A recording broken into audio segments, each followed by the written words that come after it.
Hello friends, இது Rakshana kitchen and vlog. இன்றைக்கி வீடியோவில் ரொம்பவே சூப்பரான எக் ரைஸ் எப்படி செய்யலான்றத வீடியோக்குள்ளே போய்ட்டு பார்க்கலாம். ரொம்பவே ஈஸி, 10 நிமிஷத்துக்குள்ளே சூப்பராக செஞ்சிடலாம். ஸோ வாங்க இது எப்படி செய்யலான்றத பார்க்கலாம். ஃபஸ்ட்டு ஒரு கடாய் வச்சுட்டு கொஞ்சமாக எண்ணெய் ஊற்றிக்கலாம். எண்ணெய் சூடானதும் கடுகு சேர்த்துக்கலாம். கடுகு சேர்த்துட்டு கடுகு பொரியட்டும். கடுகு பொரிஞ்சதும் நம்ம பொடியாக நறுக்கி வச்சுருக்கிற வெங்காயத்தை இதில் சேர்த்துக்கலாம். நான் ஒரு பெரிய சைஸ் வெங்காயத்தை ஒன்று தான் நல்லா பொடியாக நறுக்கி வச்சுருக்கேன். அதை இதில் சேர்த்துக்கலாம். சேர்த்துட்டு வெங்காயம் நல்லா வதங்கணும். அது வரைக்கும் இது மாதிரி வதக்கி விட்டுக்கலாம். கூடவே கருவேப்பிலை சேர்த்துக்கலாம். சேர்த்துட்டு நல்லா வதக்கி விடலாம். தேவையான அளவு சால்ட் சேர்த்துக்கலாம்.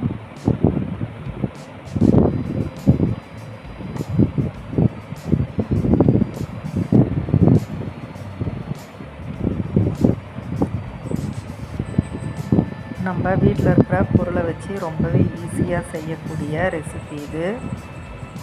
குழந்தைங்களுக்கு லஞ்சுக்கு இது மாதிரி நம்ம செஞ்சு கொடுத்து அனுப்பலாம். இது கூடவே பார்த்திங்கன்னா ஒரே ஒரு வரமிளகாய் தான் நான் போட்டிருக்கேன். பச்சை மிளகாய் ஒரே ஒரு பச்சை மிளகாய் பொடியாக நறுக்கி போட்டிருக்கேன். போட்டுட்டு நல்லா இந்த மாதிரி வதக்கி விடலாம். வெங்காயம் நல்லா வதங்கட்டும். அடுத்ததாக பார்த்திங்கன்னா கொஞ்சோண்டு இஞ்சி பூண்டு பேஸ்ட்டு நான் தட்டி வச்சுருக்கேன். ஸோ அதை இதில் சேர்த்துக்கலாம். சேர்த்துட்டு நல்லா வதக்கி விட்டுக்கலாம்.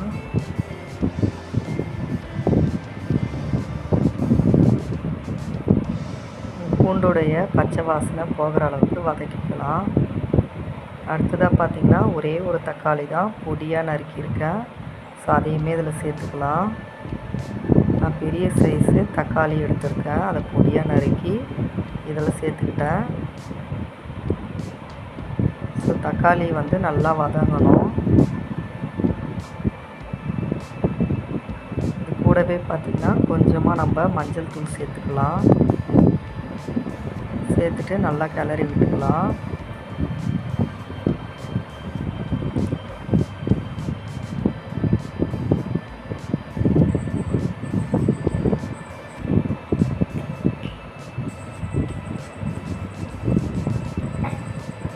தக்காளி பார்த்திங்கன்னா நல்லா வதங்கிடுச்சு.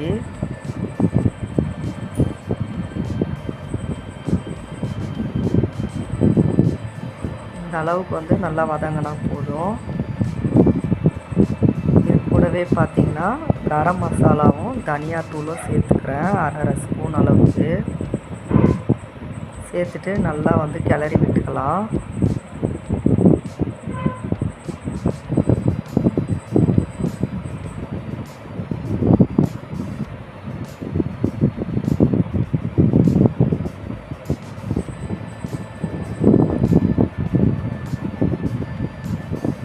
நல்லா இது மாதிரி கலந்து விட்டாச்சு. இதில் பார்த்தீங்கன்னா நான் முட்டை தான் உடச்சி ஊற்ற போகிறேன். நான் 3 முட்டை எடுத்திருக்கேன். 3 முட்டையுமே உடச்சி இதில் ஊற்றிக்கலாம். கண்டிப்பாக இதில் வீட்டில் செஞ்சு பாருங்கள். ரொம்பவே ஈஸி, நல்லாவும் இருக்கும், ரொம்ப டேஸ்ட்டாக இருக்கும். ஸோ குழந்தைங்களுமே ரொம்பவே விரும்பி சாப்பிடுவாங்க. 3 முட்டை கலந்துட்டு நல்லா இது மாதிரி ஃபுல்லாக கிளறி விட்டுக்குங்க.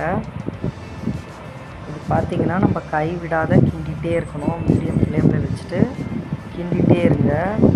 ஏன்னா இந்த முட்டை கொஞ்சம் வேகணும். அதுவும் இல்லாத இது அடி பிடிக்கும். ஸோ அதனால் கை விடாத கிண்டிகிட்டே ஒரு 2 நிமிஷம் இது மாதிரி கிண்டிகிட்டே இருங்க. முட்டை கொஞ்சம் நல்லா வெந்து மேலே வரும், நல்லா ட்ரையாக ஆகும்.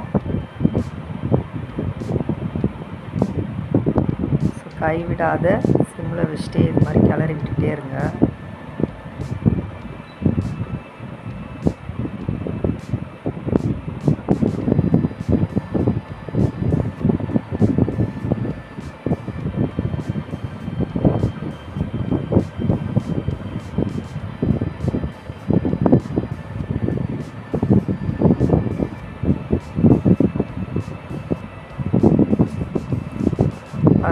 முட்டையெல்லாம் வெந்து நல்லா கொஞ்சம் மேலே வந்துருக்கு பாருங்கள், ட்ரை ஆகுது. ஸோ இது மாதிரி வந்து சிம்மில் வச்சுட்டு கொஞ்சம் கிளறி விட்டுட்டே இருங்க.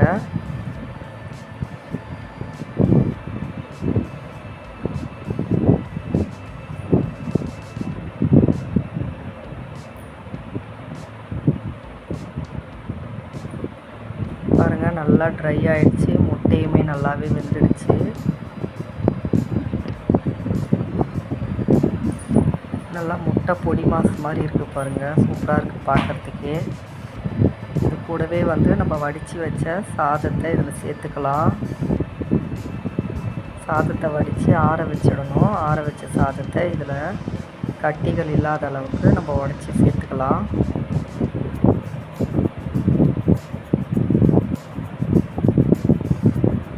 ரொம்ப நல்லா டேஸ்ட்டாக இருக்கும். கண்டிப்பாக இது வீட்டில் செஞ்சு கொடுங்க பசங்களுக்கு.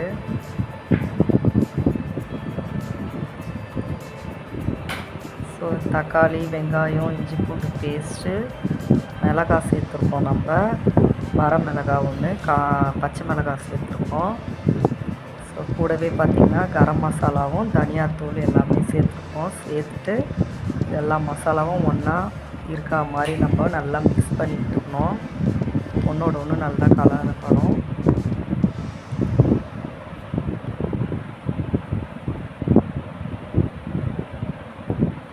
பாருங்கள், இதோட டேஸ்ட்டுமே நல்லாயிருக்கும். நம்ம ஃப்ரைட் ரைஸ் சாப்பிட்றோம் இல்லையா, அது மாதிரி இருக்கும். சிக்கன் ரைஸ் சாப்பிட்ற ஒரு டேஸ்ட்டில்.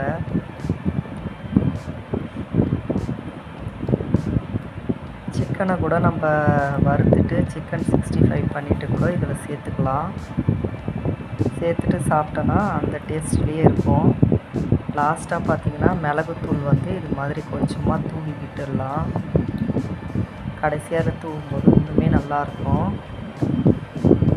அவ்வளோதாங்க ஃப்ரெண்ட்ஸ், சூப்பரான எக் ரைஸ் ரெடி ஆகிடுச்சு. இதில் சிக்கன் கூட நீங்கள் வறுத்து போட்டுக்கலாம். ஓகே ஃப்ரெண்ட்ஸ், பாய்.